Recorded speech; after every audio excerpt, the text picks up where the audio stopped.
Good evening, my dear student. Today I am going to teach you one of the important topic in that light. That light means that is how light will reflect, how light will refract. That we can study in this. Dear student, before going to actual reflection refraction of light, we have to know about what is light. What is light? We should be knowing. So what is light means again question. Very simple, dear student. What is light means? Light is a form of energy. We can say very easily, light is a form of energy. Again, energy means how light is a form of energy. The question arises. Light is a form of energy means how light is a form of energy, and we should be knowing what is energy like that. Light is a form of energy. We came to know. Then how it is? How we can say light is a form of energy? Before that, we should be knowing what is energy like that. So, dear student, we know that energy is nothing but the ability or capacity to do work. Means light should have some ability or capacity to do work. Then only we can say that light is a form of energy. Now we should be able to explain how light is a form of energy. Means it should have certain abilities or capacity to do some work. Then only we can say that light is a form of energy. Basically, one two example we can give, dear student. Light is a form of energy and light is also having some ability to do work. How means with the help of light only we can recognize the things. With the help of light only we can see the object. So light enables us to see the object. No light, we can't see the world only. We can't see the object only. Light enables our eyes to see the object. So we can say that light is a form of energy. One more, basically, light, without light, no photosynthesis. Photo, the meaning itself is a light. No photosynthesis is nothing. Photosynthesis will not happen without light. No light, no photosynthesis, no fruit, no food, no life. So light is a, there are infinite examples are there to show that light is a form of energy, and also light also can do work like that. Basically we can give only two examples. So what means light enables us to see the object. When light falls on one object, any one object, when light falls on this, that light will be reflected. Then only we can identify this object. When light fall on any object, that object is having certain ability to send back the light, that is reflected light. Then only we can identify this object. No light falling on the object, we can't recognize the object only. So we can say light enables us to see the object. So that's why we can say light is a form of energy. One more example, light helps in photosynthesis. So that's why life is a exist. See, light helps in photosynthesis. So life exists on the earth. Everywhere life is there means light should be.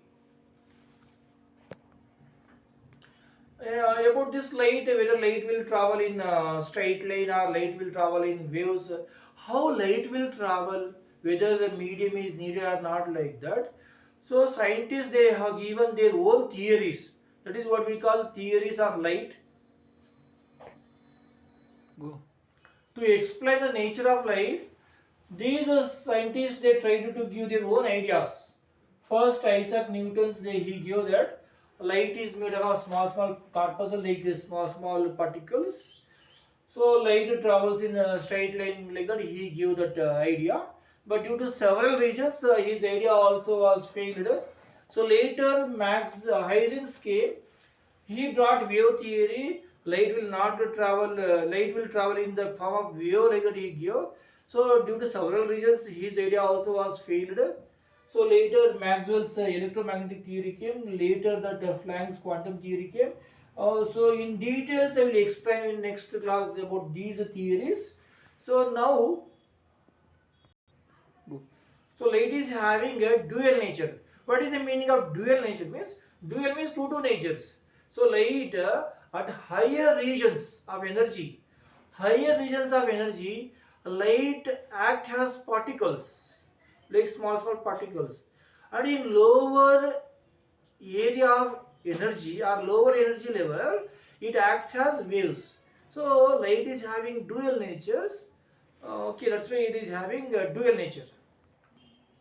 Dear student, let us try to understand what is the reflection of light. We can say that bouncing of light from the surface of an object from after hitting that surface is what we call it is a reflection of light. When light falls on the object, imagine this is an object. When light falls on the object, when it will come back, or the surfaces will send back. So that process only what we call reflection of light. When light falls on the object will send back the light back. That is what we call this is process is reflection of light. When light will fall on the object, it will reflect. So here, where light will fall, that point what we call this is point of incident. This is point of incident.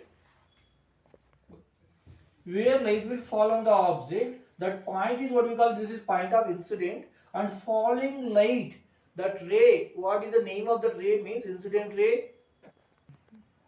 After light falling on the object, so object will send back that light. So that light going back is what we call this reflected ray. It is reflected ray. At this point of incident to the surface of the object, if you draw one perpendicular, that perpendicular will become normal. If you draw perpendicular to the surface at the point of incident, so this is perpendicular only what we call it is normal. So here angle between incident ray and normal, that is what we call it is angle of incident. So I can represent it as angle of incident, and the angle between normal and reflected ray, that is what we call it is reflected angle of reflection. So I can represent it as R. This angle of reflection, this angle of incident. So in reflection there are two main laws are there. So first law says that angle of incident is equal to angle of reflection. This is first law. So second law says that incident ray, reflected ray and normal at the point of incident all are lying in the same plane. All are lying in the same plane means same face. So same side. There are two laws are there, dear student, in reflection of light. So you need to keep it in mind these two laws. So first law says that angle of incident is equal to angle of reflection. So this angle of incident is equal to angle of reflection. First law says. So second law states that, my dear student, incident ray, this is the incident ray and a normal drawn at the point of incident and reflected ray. All three also be lie on the same plane. So incident ray is this side or reflected ray is this side. No. So these all three will be lying in the same plane. So these are the basic two laws. So from the examination point of view, these two laws are very important, dear student. I hope you understood about first law. So laws of reflection of light. So keep it in mind and write in the examination. Dear student, so keep it in mind, all the objects in the universe will reflect the light. Even transparent media is also will reflect the light. So transparent media will allow the light to pass through it. Even while passing the light also, some quantity of light will be reflected. So every object will reflect the light. So while reflecting the light, they follows these two laws. Whatever may be the object will reflect the light. When the light will be reflected, these two laws will be followed. So you keep it in mind. It will help you for the next higher studies. I hope this much you understood about refraction, reflection and the laws of reflection.